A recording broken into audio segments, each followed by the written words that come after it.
Yup, it's TMZ Verified, the podcast. I'm Wild. I'm Steph. And I'm Chantal. Okay. What's up, y'all? How are you guys? I need to find something else to say other than, okay, every time we say our names. It's just, It's yup, TMZ Verified, and okay. hi. It's straight to the point. Straight to the point. We're getting into it. I love it. How are you guys? I'm doing all right today. It's a little warm in Los Angeles, Very but it's warm. cool. It's like I'm dying. That's why I'm naked today. I was just in Palm Springs, and it was like desert. Like, it was 46 But this Celsius. office sometimes gets literally 0 degrees, so I That is can't also make up my true. mind. But let's get into some stories. Let's do it. Okay. Tristan Thompson holding hands with mystery woman in Greece. There's a lot to unpack here, but I want to tell you everything you need to know. Basically, this Greece getaway is on the heels of us breaking the news that he and Khloe are expecting a baby boy via surrogate. What's unclear is when this baby was or is expected to be born. Basically, Tristan was spotted hand in hand in Mykonos with a mystery woman, and he was clubbing, so it's possible he met her there. But I have a hot take. Okay. Let's hear it. I think the big discussion here is, he's horrible because he's in Greece. He has a baby that either is newborn or is about to be born. But I think Khloe has a different direction with this whole thing. It has nothing to do with Tristan anymore. She goes, I want a baby boy.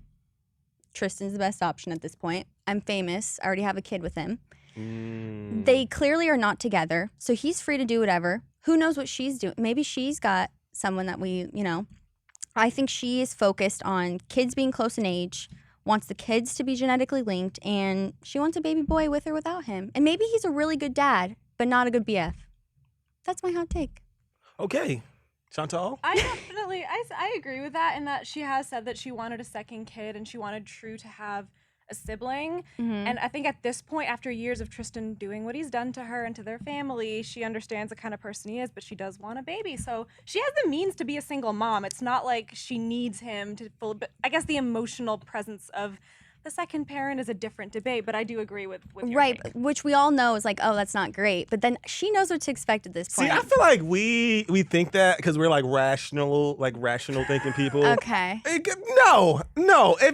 From my perspective, Khloe wants to be with Tristan. Like, there is I have watched the show. There are always these little, like, her saying, like, well, I give people second chances. Or even Kim at one of the confessionals was like, shout out to Khloe for giving Tristan a second chance after he did her, like, shit. So it's like, I feel like Khloe wants to be with Tristan. Obviously, we don't know that. Oh, but, no, like, I agree. it's given very much take me. Like, No, I agree. I'm just saying at this point, she sees the Greece Mykonos held hands and she goes, okay, like She go, whatever. "Oh, shit, that's She what it is, knows and what is what it he's is." shown basically with actions and words exactly who he is. So with this new baby coming along, she knows the ride. She goes, okay, well, he might be in Miami next week having a baby with someone else or holding hands with somebody else. it definitely feels like Khloe is always with Tristan, and Tristan ain't never been. Never. Never been.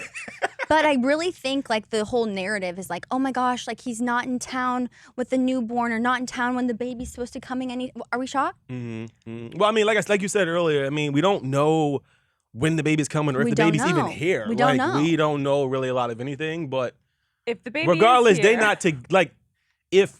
And sources have said that they aren't necessarily together as Right. a couple. So So if they ain't does it- together yeah. and the baby ain't here, I'm gonna go live it up in Mykonos. Right. So, and then also, I don't think she cares about Tristan at this point when it comes to the child. She I would hope wants for to her prioritize. own sanity, she's cool enough to be like, look, man, you're just gonna do whatever you want to do. You know what I'm saying? Well, when Like, you're famous too, it's like you think our dating pool's small. Like I feel like when you're famous, the dating pool's real True, small. true, And yeah. true, what you just said. Her daughter is getting older. She needs to, if she wants them to be close, like Tristan's the best bet.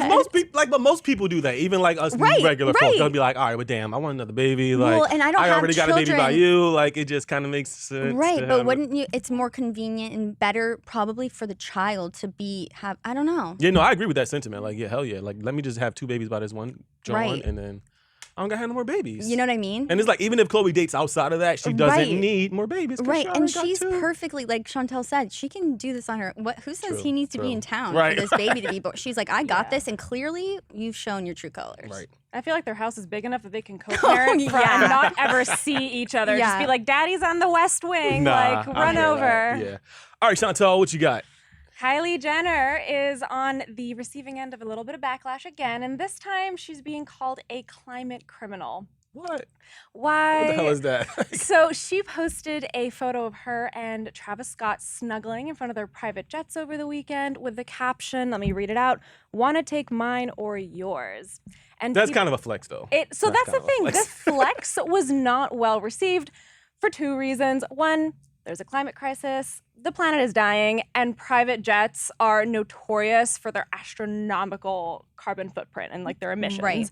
And so, at a time when we're all being shamed into / told, use less plastic and, decrease your intake of red meat, why are celebrities then just polluting the planet? Here I am with my no plastic Okay, straw. but where did they go? Where did world. they go on their like private? Like, was it a worthy private jet trip? So I actually don't know that detail, but I do have a note about her general private jet trips is that people kind of have, after the backlash, zoned into this Twitter account called Celebrity Jets, and it continually charts the kind of flight path and flight time of celebrity private jet trips. And people found that Kylie has routinely taken 15-minute or less plane rides to get places. And the most kind of egregious example of this was a 3-minute flight from Camarillo to Van Nuys. So it's not like a 6-hour, 8-hour, we need privacy and we're scared of COVID. It's I don't want to drive an hour and a half. So I don't know about this weekend, but that's kind of been her history. So people have been angry. Right. And if you really think about it, that is enough carbon footprint for one person for an entire year. Yep. No, it's absolutely true. So Truly. the fact that this is a flex at a time when people like can't afford gas and stuff. And That's the point, though. I'm like, I barely got here today. Yeah, and then she's captioning like, which one we gonna take? Which jet? people need to get to work. I have mixed emotions about Please this. tell us. Okay, because like a part of me, I am like pro environment. Like I will walk if I can. But another part of me, I literally hate driving, y'all. Like driving is the worst. I hate driving to work. I hate driving. I hate being in a car for any prolonged amount of time. I don't know if I can say if I had the means, I would probably want to take a private jet just because that's absolutely ridiculous. But I think I would be one of those people who like frequently fly somewhere to avoid. And if it's like an hour of traffic and I can fly, I might fly. You know what this makes me think about? Okay, Kylie Jenner aside, okay? Every celebrity that probably does the exact same thing, but then they're pushing the narrative of like, let's, reduce our carbon footprint. Let's be really like environmentally helpful and do our part. And then they're doing this. And then they're like, oh, my private jet. Like what? No, it's like buy my beauty brand. It's like vegan, cruelty-free, super environmentally friendly. 100%. But let me take a 15-minute private jet. Like I agree. I hate driving. If I could avoid it, I would. But I feel like there's a limit. Like if it's a 2-hour drive, please don't take a 10-minute private like, jet. suck it up. Yeah. Right. I don't know. Y'all need to mind y'all broke business because I'm No one is saying the math isn't mathing, as we say on this podcast. It doesn't make sense how you can push like, a narrative. Yeah, no, it's definitely like not reasonable, but broke. I'm joking. You do it. I'm broke too. I'm broke. Yeah. None of us have private jets. Called out. So in response to the backlash, Kylie posted a TikTok taking Stormy, and I believe it was true in Chicago. I don't remember whose faces were in the video, but taking the kids to Target and, kind of positioning herself as this Target mom. Where are we going, girls? Target! You guys don't want to get any bowls? No. What?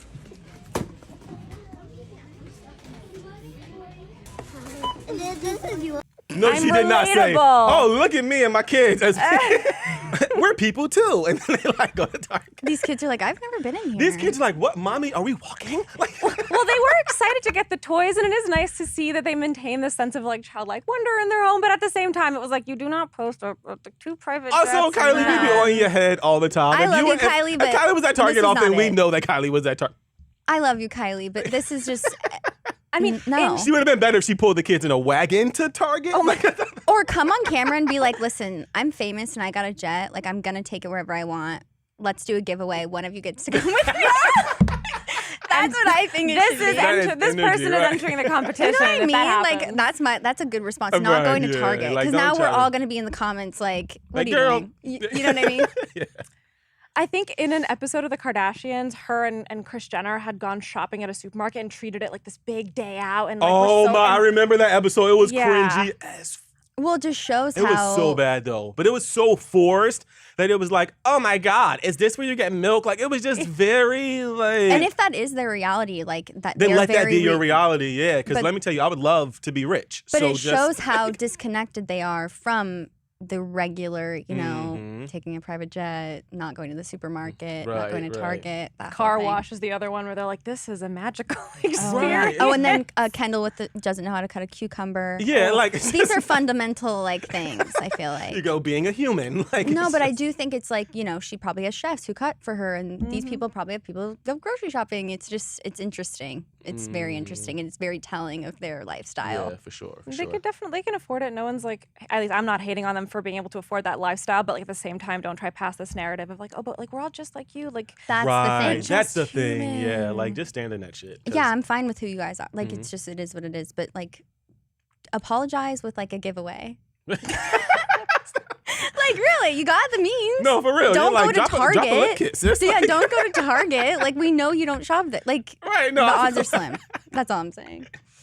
Wild, what story do you have for us? All right, so a little less or a little more serious. Okay. If you're looking for the happiest street on earth, it ain't at Sesame Place, according to one family. This story is insane. It is insane. So over the weekend, the Sesame Place amusement park, so that is different than Sesame Street. Sesame Street sitting over here like, how we get into this? We ain't got nothing to do with this. But Sesame Place, an amusement park right outside of Philadelphia, is in Bucks County, I believe.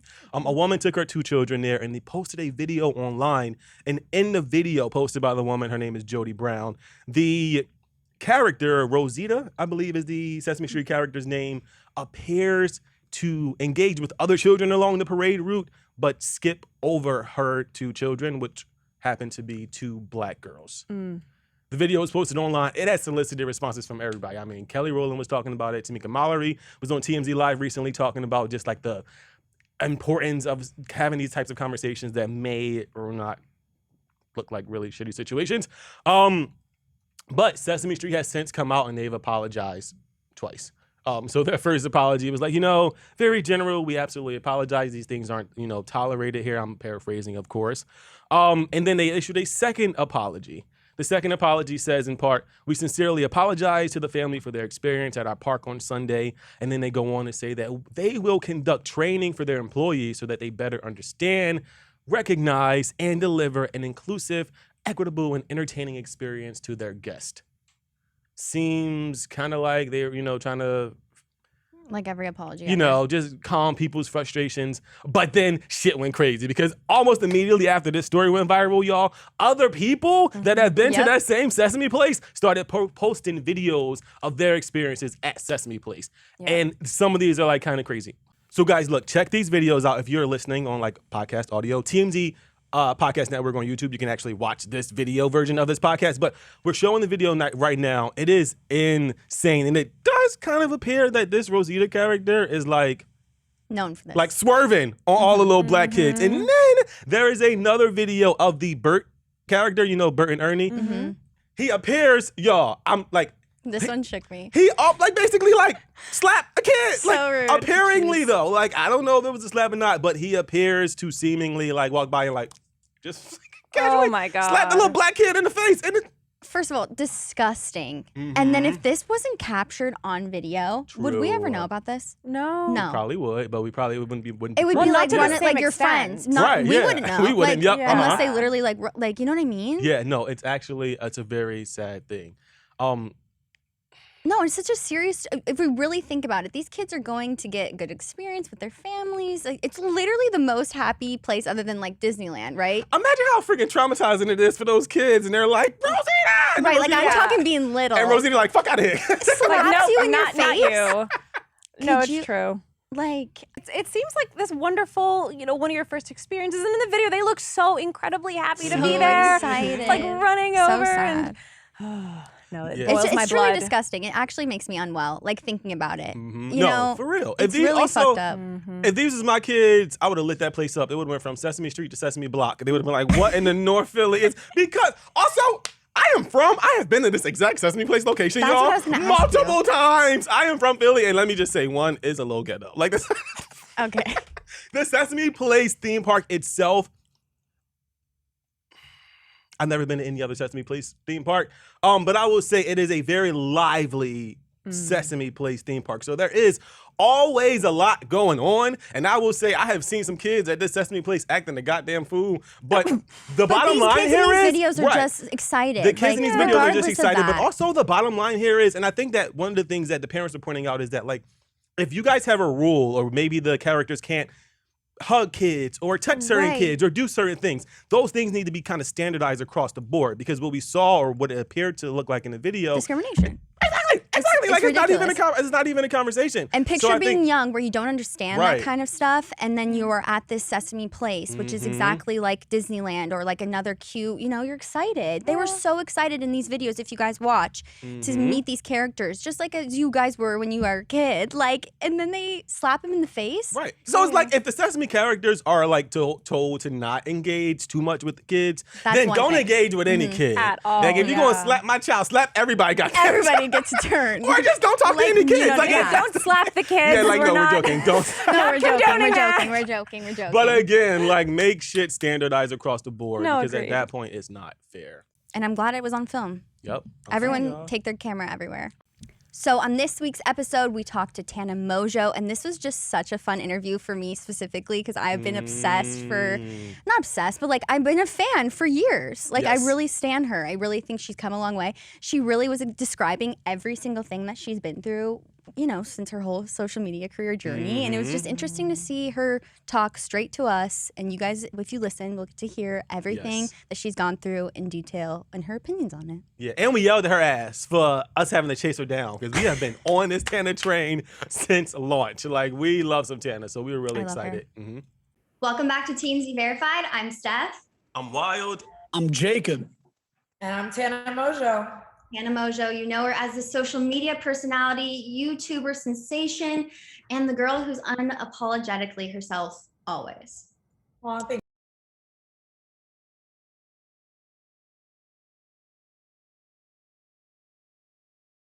you. Tana, look, let me tell you, the haters was hating. They like, look, we don't know if Tana gonna show up today. I said, no, my good sis told us she's showing up today. Honestly, Tana, you've been all over the world though. Like, I don't even know if they're hating. They're probably just telling the truth, but we love the haters too. I think my next merch drop, I was watching the Elvis movie last night, and in the Elvis movie, they were selling I Hate Elvis shirts. Like Elvis was selling them to make money. And I was like, I'm gonna sell I Hate Tana merch next. I can't wait.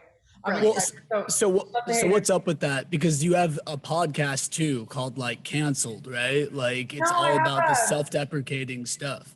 I have a live show on Spotify actually called Tana's Toxic Tips, where I've always been very self-deprecating. I just, it's fun to be in on the joke with the people. And I think that at this point, I'm definitely a very polarizing person. I think that people, you either love me or you hate me. And if I was gonna spend my time, you know what I mean, trying to win over the haters, I would do that 24 hours a day. So I think that it's just, at this point, I just let the haters hate and I live my life. And it's honestly funny.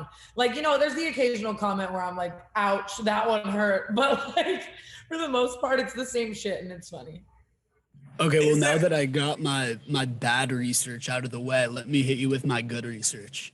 Tana, honestly, I was studying before this interview. I'm gonna be honest with you, and I have to say, dude, of course, man. Come on, you gotta come prepared. What you mean? I gotta say, I'm concerned. The first thing I Google Tana Mongeau, and I see Tana scared because intruders are coming after her. Like upping security. What's going on? That honestly sounds terrifying. You As just saw someone, my security just walked in as we were filming in the beginning. I blew up from a stalker story. I've always had a stalker since second grade. I had a stalker, same stalker. But obviously, with that kind of comes like people trying to imitate that. And since I've been really doing OnlyFans, I don't know if I can like talk about it too much on here, but like, oh, girl, you can say whatever. Yeah. I just recently had an OnlyFans stalker that was going crazy. So we just, And the other night, there's been a lot of burglaries in Hollywood. So we had someone who was like trying to break in, like ski mask and all. Like, I don't even know, but I have amazing security that are outside 24/7. So I sleep pretty much with the peace of mind now. I've had a lot of crazy situations, but we're chilling now. Hopefully. Do you find that it's hard for you to like protect your privacy though, because you live such a public life? I mean, yes, but I think that you kind of give away your privacy for this. And like anyone in the public eye, you're kind of signing away your privacy for a lot of awesome bonuses. But I, at the same time, am never going to be a person to bitch about that, because I could be way more private. I'm choosing to volunteer probably a good 75% of the shit I'm oversharing online. Like, but I've always been that way. Like, if my friends, I tell them everything. I'm like, guys, give me 2 minutes. I'm going to shit. Like, I just hooked up with this guy like this. I've just always been a very, like, I say whatever the fuck I'm thinking. So it's like, I've chosen this life. I mean, I've been trying to be a little more private with personal things as I've gotten older, but for the most part, if something crazy is happening to me, I'm sharing it. I signed up for this shit. I'm just for the people's entertainment at this point. My suffering is for the people. Well, so if you're dealing with like intruders, I mean, I know you said that you got your security behind you, but are you learning like Taekwondo or like karate? Like, what's the deal there? I'm like, yeah, totally. I'm a black belt. Don't come shock me. No, not at all. I'm the weakest bitch ever. But that's why you got the security. I have to have a big, strong man who may or may not have weapons with me at all times, because I would not be the one. I would lose that fight 10 out of 10 times.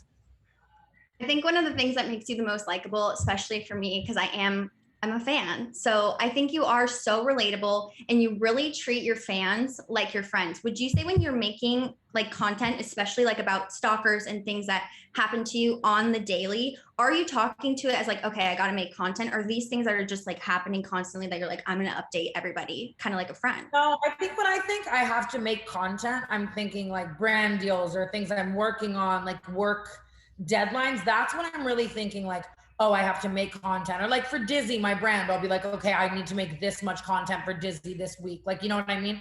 But when it comes to just sharing my life, I've been doing that. It's funny because I've always been this way. Like I was doing, like before I ever had followers, I was on Vine, like sharing my life to my like 20 friends in high school. I was on Snapchat. Like that type of stuff just comes very naturally. It's really all I know. It's been my life for like 10 years now. So I mean, I'm not like, oh my God, something just happened, I need to make content about this. I'm just like, guys, you'll never guess what just happened. I love it. Like my fans really are my friends. My Twitter is where it goes crazy because I'm always just asking the fans, like, what do I do? Like literally like it's Google. I'm like, guys, what the fuck do I do right now? Like it comes naturally and I love it. Do you ever have like moments when you're eating dinner like with your family or friends, and since you're so used to like sharing everything that you might accidentally share something about their lives and they're like, whoa, you're supposed to share about your life, like don't get me involved? I get in trouble sometimes. I'm not even gonna lie to you. It's hard. Recently I've been doing this live show on Spotify and it's live, and that's the craziest thing I've ever signed up to do. A live show every week, a live like 1 hour long show where I'm telling people about my week and I'm, you know, talking to people live and whatever. I have definitely already said some things on that live show where I get a call after from my friend like, hey, do you want a fist fight? Because I'll fucking fight you, Jenna. I've gotten a lot better at that because it's like, I never want to push anyone else's boundaries. Sometimes my big mouth just gets ahead of me, but like obviously if I know I'm not supposed to say something about someone else, I'm not going to. That's, you know what I mean? Like I try my hardest to know my limits and what I can talk about, because I would never want someone to say something about me that I didn't want people to know, you know what I mean? Obviously there's the occasional slip up, but yeah. You're a lot nicer than I am, dude. I love that. I'm not. Well, no, I'm saying like, dude, if I were in your position, I would be like, listen, like I'm Tana, like everyone knows whatever happens, like I'm going to talk about it. Like if you don't want something out there, like don't talk about it around me. That's how I would go about it. But I respect you being I try to separate, my personal life as well. You know what I mean? I never want people to think I'm just like this walking content robot. Like I'm also a good friend. And if my friend wants to tell me something, I'm not going to just go like share their business. I ride for my friends very, very hard. So I prioritize being a good friend as well. And if I looked at any one of my best friends and was like, listen, I'm Tana, they would be like, bitch, I don't know what was in your coffee. Sit your ass down. Right. And that's why I love my friends, because they keep it real. Right. If I had yes men around me who let me fucking act and talk like that, I would be living such a miserable life. Like my friends would be like, bitch, you woke up on the wrong side of the bed, go back downstairs, come back upstairs. Fucking right. Wait, so you've been sharing like stories and stuff for a long time. Your big one, hairdresser from hell. I know you've been sued by a lot of people. Did that lady, is she one of the people that sued you? Because like, that was the big Tana moment. Life was easy then because I was broke, and if you sued me, you would have gotten belly button lint and a paper clip. So no one was trying to sue me then, and that is one thing that I don't want to say sucks, but I mean, like back then I could fucking air anyone out and tell any story, and I was like, I was impulsive and I was fearless, and that came with a lot of bad things, as well, stupid things I did or said. But it also was like, it was in that case a better time because I could say whatever the fuck I wanted. Now people are like, oh, I'm going to take this bitch's house in the hills. Like, you know what I mean? So it's different. But I mean, a lot of people don't know this, but I sit with my lawyers a lot and they teach me how to like speak in a way that isn't slanderous. So I don't get sued as often. Like for example, and I never want to use Donald Trump as an example because he's awful, but I mean like the way Donald Trump speaks, like he talks shit about everyone, but he uses like specific verbiage so that he can't ever be sued for slander. Like there's ways to just say things differently. And so I've gotten a little better at that, but trust me, there's a lot of people I would love to air out right now, but I would get sued backwards, forwards, left and right for everything I own. So, but maybe you could air them out, but take what your lawyers have taught you and be like, allegedly this and this happened. Trust me, in my opinion, this happened. Yeah, I mean, occasionally I'll do that, but I try to be smart about it now because getting sued is no joke and no fun. And if you're watching this, anyone who wants to sue me, please don't. Yeah, right. Please don't. Well, I know this is kind of a messy situation, but if we're talking about airing people out, like, didn't you kind of like, you kind of put Addison Rae's dad on blast the other day.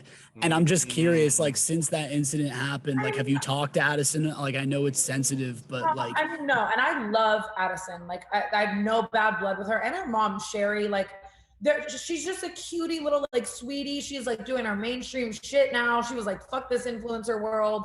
No, I'm kidding. But and her mom is so awesome. And I wasn't even like, what truly happened was, and I would have never spoken about it, was a while ago I was talking, on something, and I was saying, there's this LA dad and he goes around and he gets fucked up and whatever. And I never thought, or at least I didn't think it would come forth so soon. So then people were kind of putting the pieces together. So then I was on Jeff's podcast and I touched on it. You know what I mean? I'm not the one to air him out. And I promise if my old clip never resurfaced, I would have never spoken. But I also I hate to see, I have such a soft spot for parents taking advantage of their kids in this space. And it's something that's been happening in Hollywood for so long, backdated to like the Disney star days. And it's just, I don't know. Some people just don't necessarily, in my opinion, know their place. And so have you connected with Addison at all? Has she reached out to you at all? Any connection? I don't think Addison Rae is reaching out to Tana Mongeau in trying times. She's probably calling like Kourtney Kardashian. And that's no shade. I'm just saying, if I had my contacts list and I could call Kourtney Kardashian for advice or Tana Mongeau, I'm calling Kourtney Kardashian, I know you talked about the Addison thing on Jeff's podcast, Jeff Wittek's podcast, but to kind of, since we're dipping a little bit into controversy, I want to know your thoughts on the whole David Dobrik, Jeff Wittek situation. I know you're kind of friends with both, but you are getting super close with Jeff. What's the deal with that? Also, are you guys like a thing? Are we a thing? I'm praying every day we're a thing. I love that man. He's my favorite person on this planet. Like I love Jeff to death. Like, oh my God. But I love David to death. I met Jeff through David, and I've known David was one of my first like influencer like friends, and David really like inspired me. Like I just remember like the first time I was ever around David, I was so inspired. Like he's so hardworking and creative and driven and authentically himself. Like, and David's done a lot for me and like my career. So it's like there's like I was just texting David the other day, like on the 4th of July, like I love him more than anything as well. And I mean, I love to talk about things and make jokes and stuff like that. And I do it with both of them. And you know what I mean? But it's like, I'm not, I'm like a vlog squad extra that comes in when like everyone else fucking can't to film. It's not like I'm like deeply in that. Like I wasn't there that day and stuff like that. So it's like, who am I to say? Like at the end of the day, like I think David has grown so much and I love him to death. He's awesome. But at the same time, I love Jeff so much and I want nothing but the best for him when it comes to health and wellness and success and his journey. And same for David. Like I know it's such a like PR answer, but it's the truth. Like I don't think that I'm the person to have the gavel and, decide everything. So it's like, yeah, I was just, because you're friends with both, so that's gotta be hard to like navigate, but that's like, but obviously I completely understand like, like where everyone is coming from, I guess. I don't know how to like elaborate. It's just not my place. And I think that, yeah, I love Jeff to death and I want nothing but the best for him. And like, I think that everyone needs to do what's best for them in every situation. So I hope everyone does what's best for them in that situation. I don't know. It's a tough and crazy deep situation with so many moving parts and so many things that people don't even know, like in the public eye. And I think that it's so far out of my little Tana Mongeau drama hands. It's just a real life situation that people need to handle in the best way for them. Tana was not lying about hanging out with her lawyers and getting coached on this stuff. For real, right? Boom, boom, boom. Part of that lawsuit, let me tell you that much. Tana's lawyers listening to this right now, like exactly. Oh, girl, yeah. I hope so. I don't know. But on a lighter note, are you and Jeff like anything more than friends? Oh my God. I mean, no. Like on paper, no. Like in life, no. Like, you know what I mean? It's not like we're like fucking on the low or I'm like in love with him or anything like that. I just love Jeff. I think we have the best chemistry. Like we have the best like conversation. Like that's really why we've been podcasting so much lately. We're really debating on starting our own podcast together because we could talk for 3 hours and there's not a single dead silent space. Like, and our senses of humor just like align. It's magic. And like we work the same too. Like we both are just very easygoing and we don't really give a fuck and we say what's on our mind and we're just like down for whatever. And it just makes for an awesome dynamic. And I have so much fun. Like after we podcast, usually we're just like hanging out, laughing, like Jeff showing me some random like workout thing he's building in his house, like just random. Like we just have a good time. I don't know.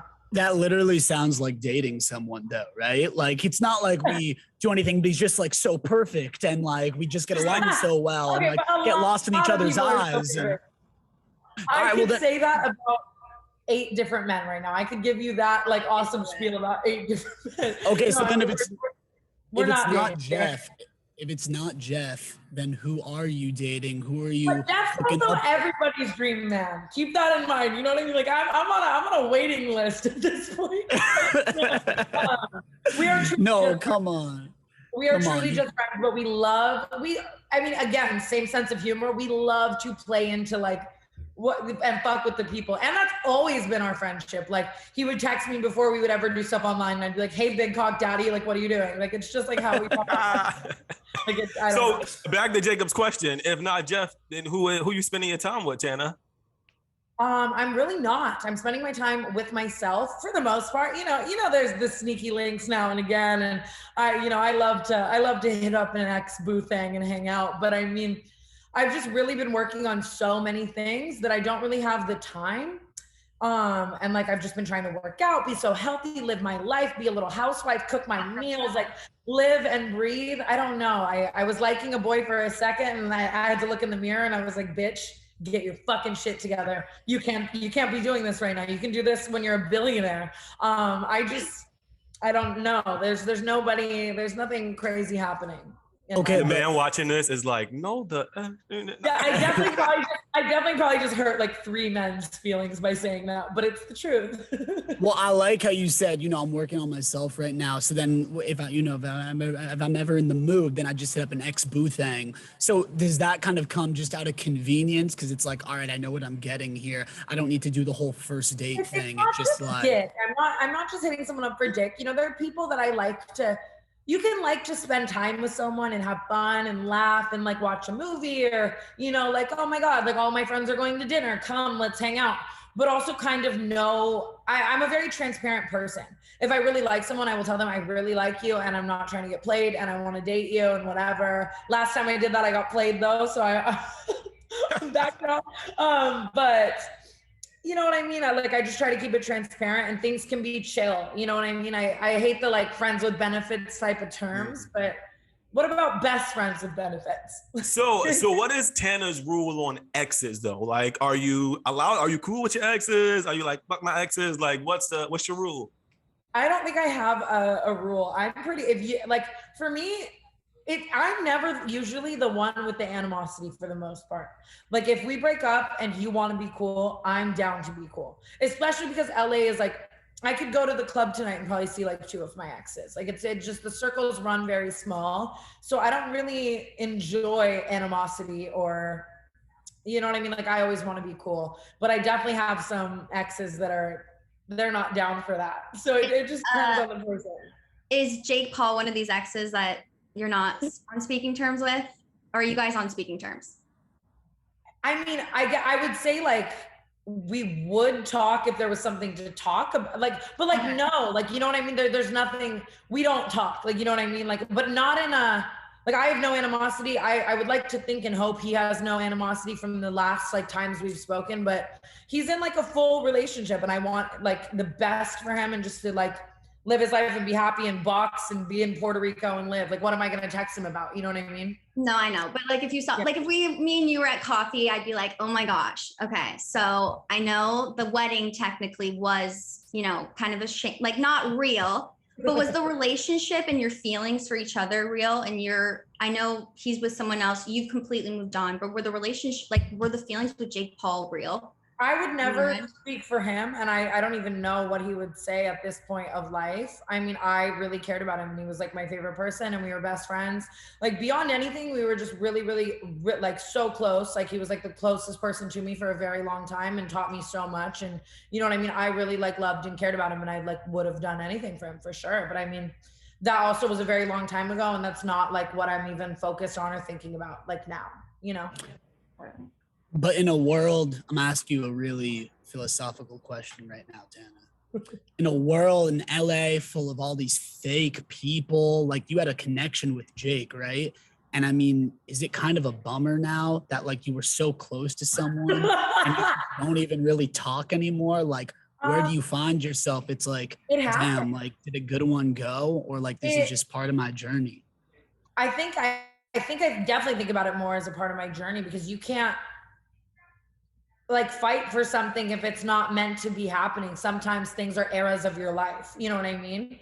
And it's obviously, it's if you think about anyone, I can think about someone I was best friends with for 7 years that I like don't talk to now. It's sad. Obviously you're like, oh my God, I wish, we could still be like close like we were, but I also think that that's life, especially when you're 18, 19, 20, 21, 22, 23, 24 in LA.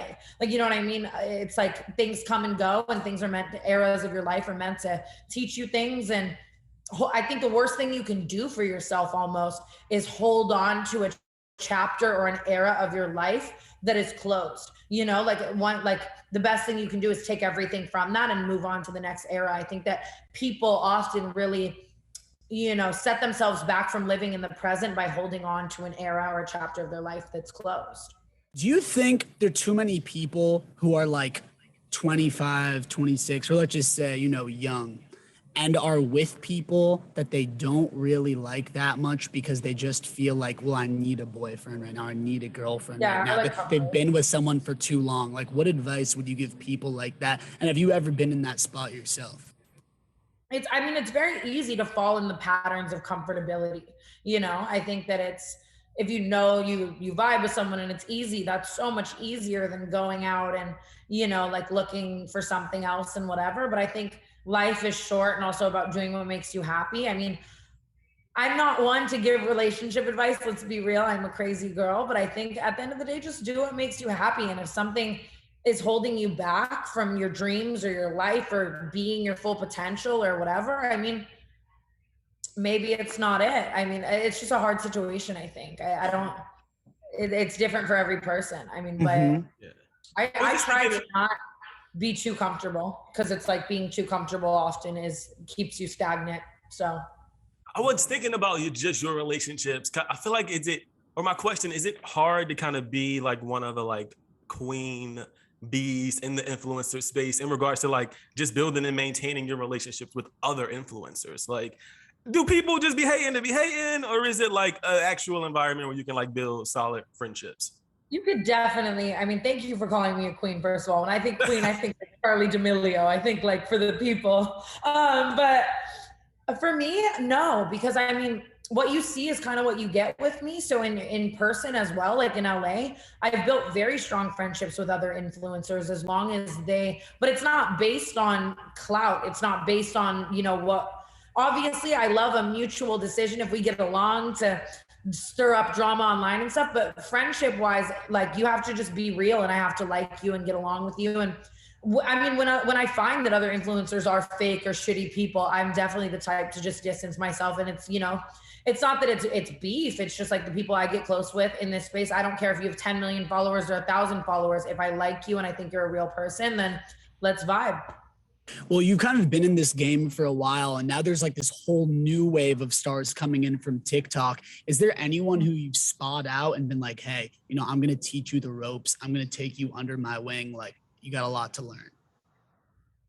It's a really good question. I can't think of like a specific person, but it is funny because I've been in LA for a very long time, and I definitely was around and in this space in this era far before TikTok. So it was very funny, like when all the TikTokers started blowing up, because it'd be like, you're my mom, you raised me, but they'd have like 10 million followers. And I'd be like, oh my God, that's crazy.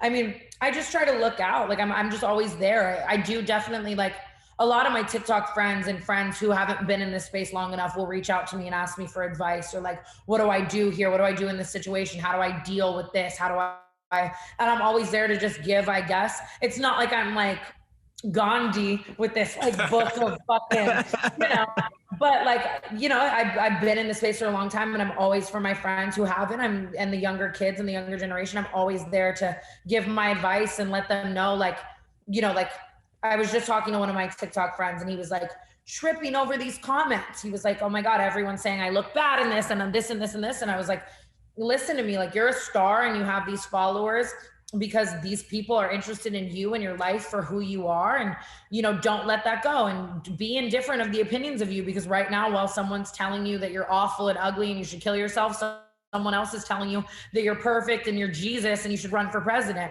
And neither of those things are true. You know, we are all indifferent of the opinions of others, and, you know, not to let them affect you. Like, I just try to give people the advice that's kept me going through this shit for 8 years without going fully off my rocker, you know? If you could point to like one thing that you've done in your career where if you had to tell a young person like, yo, you see this, don't do this shit. Like what moment in your career, or what controversy would you be like, okay, this, don't fucking do that. Like what was that? I get out, I just pull out a big ass scroll. Particular Tana moment. Are you like hot ass mess? Like, I mean, obviously never have a convention. Don't put your name on it. Don't call it TanaCon. Don't do that shit. No, I mean, it's not a specific don't do this. I guess just think before you say shit, think before you do shit. Being impulsive is definitely one of those things that has gotten me, you know, just in a little trouble.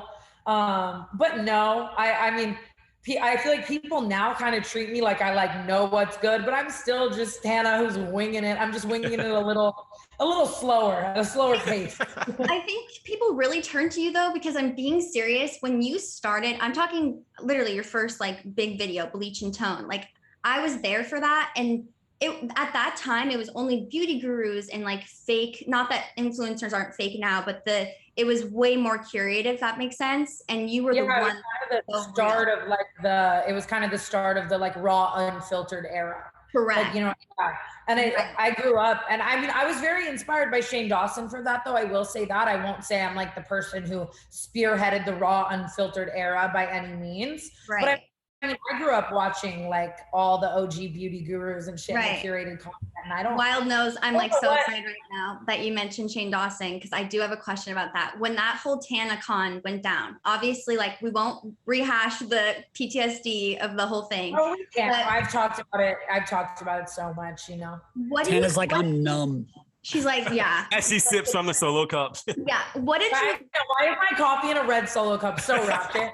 Looking back now at that situation, I mean, you were young, like young, when you threw a convention. You know, kind of definitely wished. Oh wait, continue. I'm sorry. I thought you were... No, I'm sorry. Kind of competing with like VidCon, right? Like one of the biggest. What do you think looking back? You're like, oh, well, obviously it went wrong because of this. Like, what did you learn from that? Kind of like, I don't know. My God. That I'm a fucking idiot. That I should have definitely. I had people around me, you know, that were maybe like, oh, are you sure? But now I feel like I have people around me that would have been like, yo, you like, fuck no. You know what I mean? Or like, you can't hold this fucking convention until we hire this person, this person, this person, this person. Don't have it on the same day as VidCon. Don't, you know, and it's also, I was far more naive and trusting. I had never had a business endeavor go wrong at that point. So I think that it's like, I was working with someone at the time who had successfully executed several other influencer festivals.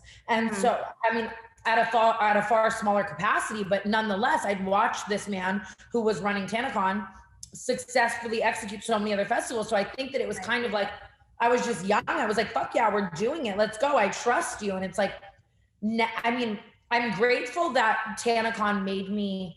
Now it's like I could have Jeff Bezos helping me with something and I would be like, okay, I'm going to watch you every step of the way. And I still want to be hands-on because it's like, now I am going to ensure that whatever I'm doing is going accordingly. Whereas at that time I was far more trusting and naive and young and whatever. And I mean, I don't know where my life would be had it gone off, you know, well, but sorry, go. No, go ahead. I just would have done things very differently, or maybe just not fucking done it at all and stayed in my lane and gone to VidCon. But I do think that series that Shane had really not only like took you out of that situation and kind of gave the viewers like a real point of view, but it made you human, if that makes sense, which I think is important in this like influencer space. You're like, that's a beautiful thing for someone to be able to do that Shane Dawson has always done so well, is kind of using, I know him being an empath is such a meme and he can probably never say that word again, but his empathy for me, you know, really did humanize me. And Shane was always there for me off camera like that. And I mean, no matter what, for the rest of my life, I will be so grateful to him for taking that chance on me and being there for me in that situation and helping me. And I would probably be a stripper in Vegas right now if it wasn't for him, you know? So I definitely just really appreciate that. And, you know, he's a GOAT in those retrospects. I honestly don't know enough about TanaCon, but just like if I were with you back then and you were popping off and you were like, yo, let's throw a convention to compete with VidCon, I'd be like, let's go. Right there. Like, dude, like I would be like that's the network. Like Tana, you are the network. Would have been hyped on it. Like I said, like had it, but I also think that it's like, I don't like throwing a convention may be a good idea if you can execute it well. Throwing a convention rooted in spite at another convention because you were angry with the way they were running their shit and doing it on the same day and across the street, not okay. Taught me a lot about, you know, not doing business that's regulated by emotions. Like now I definitely have fully learned how to compartmentalize my emotions and set them aside and, you know, work on business. Like, yeah, like now I'm not going to be like, I'm going to start a company in competition with this because this person, but like you don't move like that. And I didn't know that. And I didn't really have anyone at the time to tell me that or teach me that. And I had to learn that, through trial and a whole lot of error. No, you are giving like 100% the right answer, like the very mature right answer. But I do still just fuck with the pettiness, being like, "Let's go, People we're love going petty across Tana. the street." People love petty Tana. Now I've dialed petty Tana back a little. I'll still be petty to a bitch I don't like or an ex or something, but petty to a multi-million-dollar corporation, sit down, Tana. I feel like there is a part of Tana's. Fuck. So wait, Tana, I feel like there's a part of your career that I often don't hear you talk about enough. What's going on with the music, girl? Like, are you like, Tana? Like, are we getting new music? Will there be new music? Are you just like, I was bored? Like, what's? I think that, everyone knows I'm no stranger to getting to the bag, and during that era, it was a bag, and I was stoked about the bag. And I toured all around the world performing music. I loved the idea of it, but obviously I definitely would have never been thrown into a music space if it wasn't for the YouTube like diss track era. Like my first ever song, Hefner, was a diss track to a musician, and it just happened to like go viral and blow up and be something that people love. So I was definitely riding that for a while. I was like, people love this, so I'm gonna keep doing it. And I loved it. But I look back at some music and music videos and songs I have made, and I would do anything to wipe those from the existence of the planet. There's trending on TikTok all the time. I think talent has to come in there too. And I know that my diehard fans they disagree, and they're like, no, Hefner is music. Hefner is talent. But I'm like, bitch, are you sure? So I don't know. I have fun doing it, and I'm not against it, but it's a little, maybe it's just me maturing, but it's a little embarrassing to me. However, it's not off limits. This is such a long answer, but it's not off limits. A lot of people really want me to remix Hefner, and my best friend Diablo produces crazy music. He just produced that Flo Milli song that's going viral on TikTok. Like, he coming off way too pushy, and we want to do we might want to remix Hefner for the culture. I feel that, yes. Hefner. So, TikTok loves Hefner. Yeah, I'm not. It's not no, but I don't know if it's yes. Who's the dream collaborator? Like, if I were any artist and I was like, yo, Tana, like, we got to remix Hefner like tomorrow in the studio, like, which artist would bring you out of retirement to making music again? So many. I've been actually talking to a bunch of artists right now about potentially doing the remix with me, because that's what I want to do. I would want the remix to have like a couple features. So there's a lot of people. There's so many talented musicians and people that are blowing up on TikTok and whatever. If it comes down to Hefner, I would just want it to be the right fit.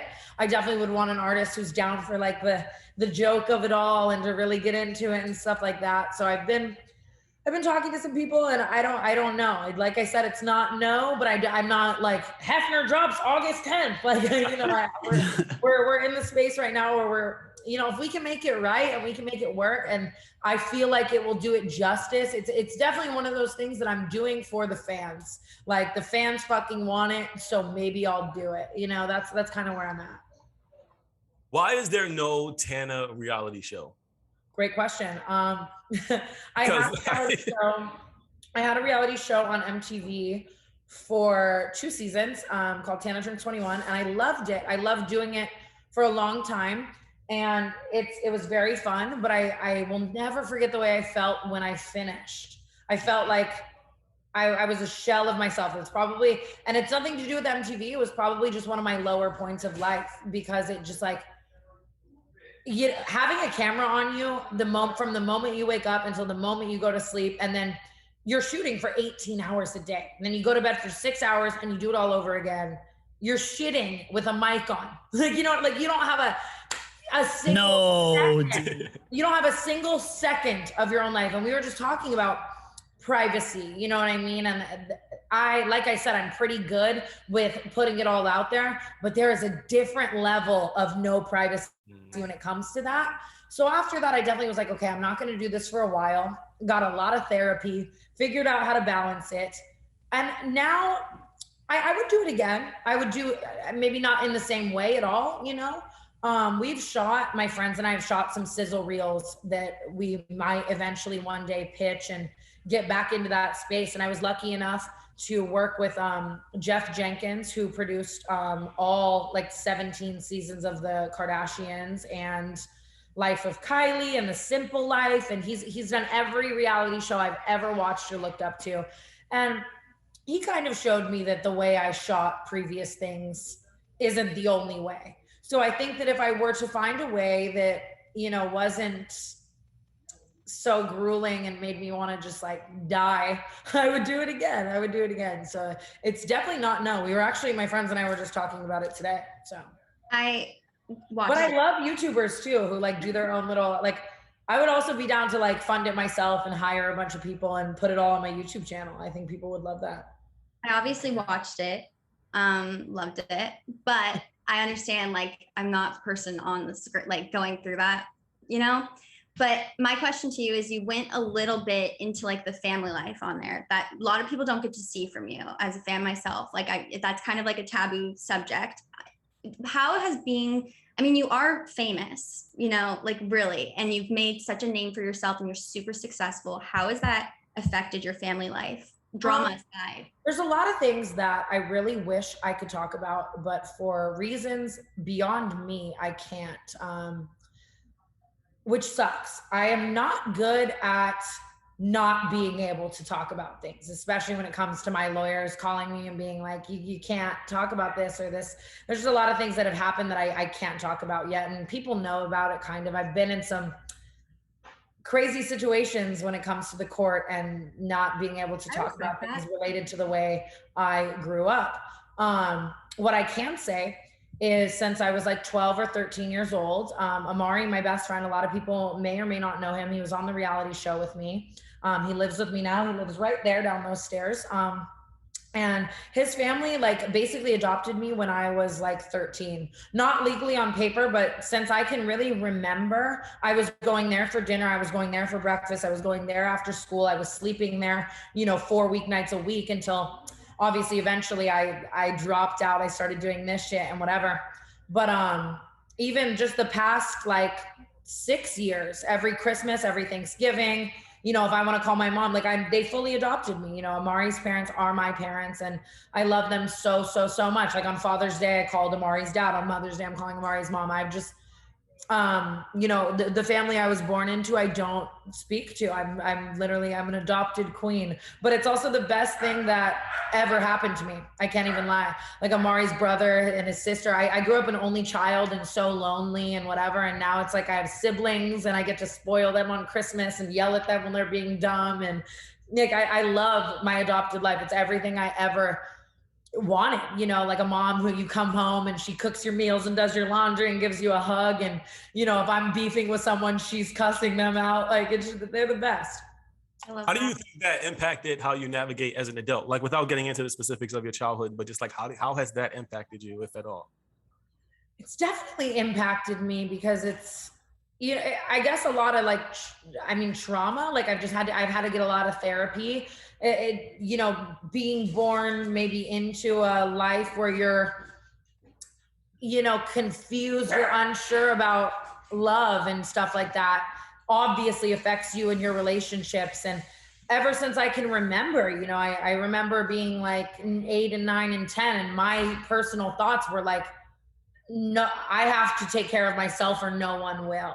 So it definitely has always made me a very independent and strong person. You know, now if someone hurts me, I'm like, this ain't shit compared. Yeah, right. I've been through worse. Right? And just independence in the sense that it's like, people always ask me kind of what motivates me. And for me, my sense of motivation is definitely like, if I don't do this, no one will. If I don't get up and fucking work, I don't get to run home to a trust fund. I don't, yes. You know, like it's always been kind of me having my own back. And now I'm very grateful now for my family. like my adopted family who like, you know, is there for me to support me. But I mean, it definitely instilled values in me of like, this is your life and you gotta fucking do it because no one else will. I feel like Tana has grown, and obviously we've only ever known you like through the internet and shit like that. But it kind of is like insane, Tana, to see how your growth has over the last couple of years. It's like, what do you credit that? Is that just like natural shit? Like, oh, I've gotten older, or is it like actual steps that you've made, like going to therapy and doing other things? Oh my God. I mean, I've definitely gotten older for sure. Like I've grown and matured in the ways most people will, but I've also just been through a lot of shit, and obviously the majority of it being public. And so obviously you have seen me kind of fall and stand up in the public eye a lot of times. And that it does come with a lot of, you know, self choices. Like I said, during that, when MTV was over, during that era where my life, you know, like I wanted to make so many changes. It came down to me, like making the active decisions to just be the person I want to be. Because again, no one else is going to do that for me. I'm so proud of you. Period. You guys are sweet. I need you in my house every day. Come on over.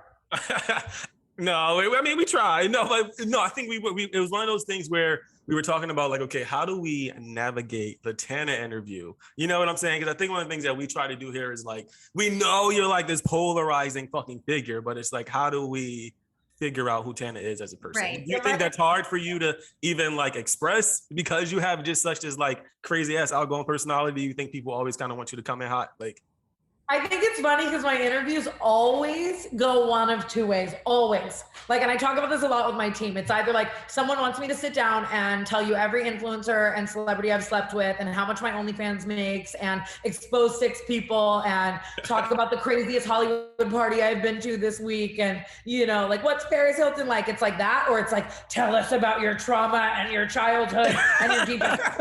Well, we wasn't too damn dramatic. You good mix.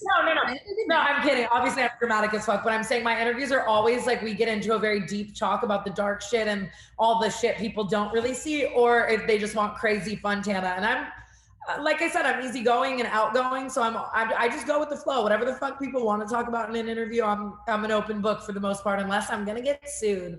Okay, but wait. I learned a lot. Yeah, wait. Speaking of OnlyFans though, Tana, your OnlyFans, how long do you think you'll be doing OnlyFans? Like, have you put a cap on it? Like, all right, when the turn 40, I gotta lock it down. Like, what?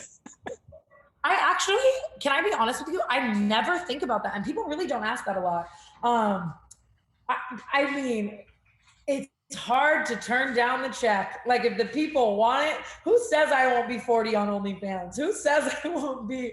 I don't know. I mean, obviously, let's say one day I have like a kid and I felt like it'd be like embarrassing for them, like, or something, you know, for mommy to be on OnlyFans, like, look at my feet. Like, you know, if morally I ever felt like, or obviously as well, OnlyFans, obviously.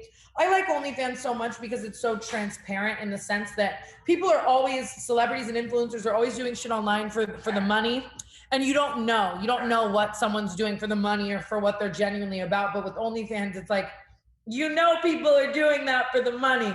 So it's like, if the check ever stopped coming, you know, I'm not about to be shaking ass for free, but I feel like, I also love doing it. I mean, not only do I like to make a lot of jokes. I take crazy photos, and all the hot photos and videos I can't put anywhere else are on my OnlyFans, but I also have a show on OnlyFans called Tana Gone Wild that I do every week. It's a separate OnlyFans that people subscribe to, and it's fully a like reality style like show, like where I vlog my whole life, and it's everything I could never put on like YouTube, and it's all the drinking and partying and the inside look at all the shit I could never put on YouTube. I'm like, I fucking love filming for that. So I mean, I love it as long as it's fitting to my life. Catch me there. Listen, it's 2022. It's all about the check. If you don't get that at this point, you're behind. Like that's the way I see it. And so Tana, I'm picking up what you're putting down. Okay, I don't think there's any as long as you're moral about it, as long as you're moral about the things you do and you're happy, it is kind of about the check. As long as you're doing things right and you're happy, I think that's what everyone's trying to do. But obviously, it's never about the check to the point that I'm not going to be me. I'm never going to sell out to the point that I'm not doing what I love and that I'm not being myself. But yeah. I have one more question for you. I love you to death. I always have. And I really want to know, dream life for Tana. You've definitely been through a lot. What's the dream life 5 years from now, Tana? Where do you want to be? Like, that's what I want to know. I'm not gonna lie. I mean, I've always said this, like when people are like, what do you want to be doing? And obviously I have like business goals and shit, but like, I just want to be fucking happy and I want to be true to myself. My dream life in 5 years, I'm already kind of living my dream life in a way. Like, I feel like I have all the people I love around me, people I trust. I'm working on the things I want to do. Obviously, like from where I've grown up, I wake up and I look at this view every day and I'm like, how the fuck did I get here? And I get to do what I want and it's awesome and I'm my own boss. Other than what I have, I mean, in 5 years, shit, I hope I'm like married or have like maybe a kid or some shit, right? I don't know. I like that. Well, I think we should end it on a happy note. I like that hopeful note for the future. Tana, thank you so much. Alive. Oh my God. Yeah, right. I'm just kidding. I'm sorry. Dark humor. I'm just kidding. I'm just dark. You gotta come in office. You gotta come in office and hang out with us.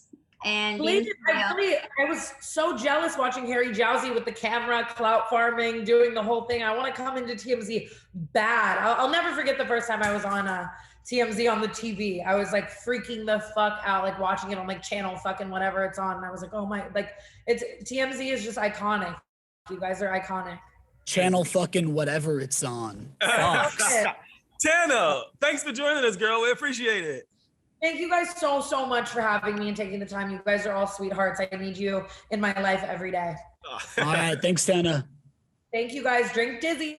All right. Thank you all for tuning in. Catch us wherever you get your podcasts, Apple Podcasts, Spotify, wherever, and subscribe to the TMZ Podcast Network on YouTube. Is Google Podcasts a thing? I feel like I always want to say Google Podcasts. Yes, and we're on Google Podcasts. Follow us Write there. a review. Tell us what you think. All right, we'll see you guys next time. Bye. Bye.